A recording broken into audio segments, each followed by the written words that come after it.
How's it going, YouTube? Raj here, back with my first video in the luxury fragrance series. A series where I talk about fragrances or do reviews of fragrances at the luxury side of the market, which I have or have come across. And these are some of the most interesting, complex, mind-blowing fragrances. They probably have incredible bottle designs and are likely to come with a hefty price tag. The first fragrance I'm going to talk about is a fragrance called 1270 from the house of Frapin.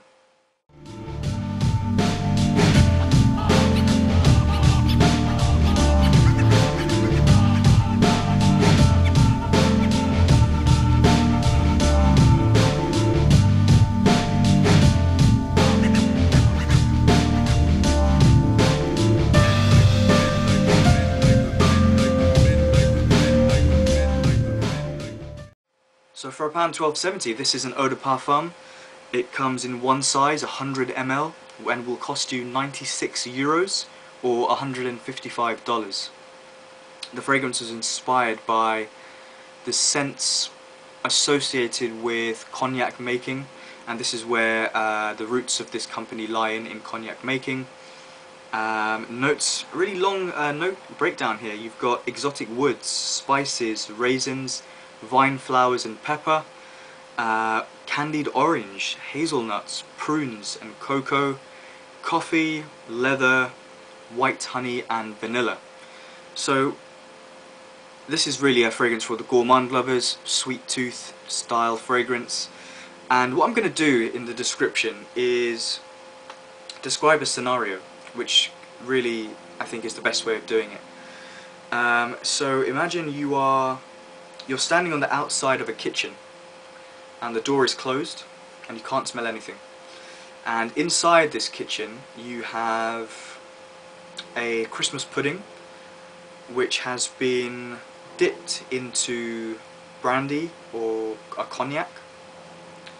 And then in this Christmas pudding you've got some nuts and some raisins, and you then pour a little bit of cognac on top of the cake, on top of the pudding, and you set it alight, and you've got this flame, this blue flame swirling around the Christmas pudding.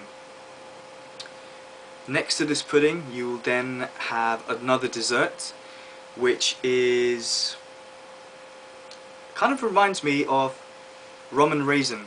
I think that's from Ben & Jerry's, rum and raisin ice cream, and you have that mixed in with vanilla ice cream.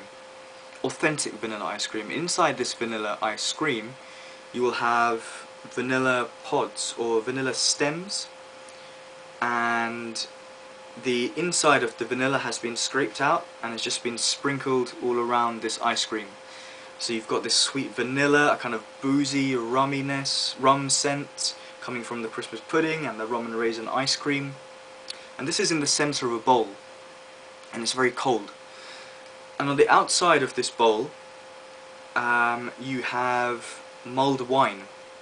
So the mulled wine has been cooking on a pan where you've got wine mixed in with cinnamon and spices and maybe some bay leaves perhaps, and that has been bubbling away, and the steam and the scent of that is filling the air in the kitchen. And then when that's done, it's been poured all around this rum and raisin cake, rum and raisin ice cream and vanilla ice cream. And you've just got this amazing boozy scent. It's sweet.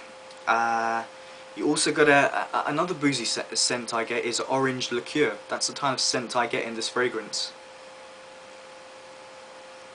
And you then open up this kitchen door, and this huge waft of all these scents combined come out of the kitchen and just are in your face, and that for me is the scent of 1270 by Frapin. It's an amazing fragrance. I love the fragrance. It is really, really good, but it has its limitations, and that is, and it's been discussed, many people talk about this, I'm not the first person to say this, longevity and projection is an issue. One thing I have to say about this fragrance is that I had it in a sample first, and I liked it enough and I recognise the performance issues of it, but I like the fragrance enough that I went out and bought a full size. And the thing about projection for me, if I'm perfectly honest, I'm not too fussed about projection. It doesn't.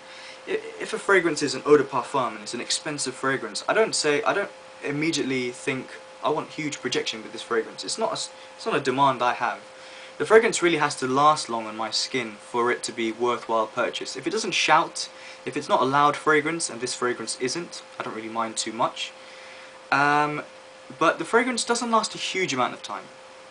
I feel that the maximum I've got is maybe 6 or 7 hours, and I think this fragrance works best in cooler weather.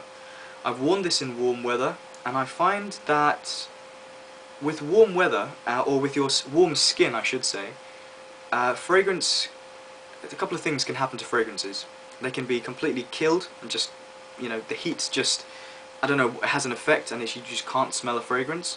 Or a heat will really waken up and enliven the fragrance. And I think in this case, in the heat, or when your skin is warm, Frapin 1270 is not very noticeable. It really becomes noticeable and long-lasting in cooler weather. So I'd recommend this as a cool weather fragrance. In terms of my rating, on scent alone, I would give this a perfect score, 10 out of 10. But on my channel, perfect scores aren't easy to come by, and so I'm going to give this fragrance an 8.5 out of 10.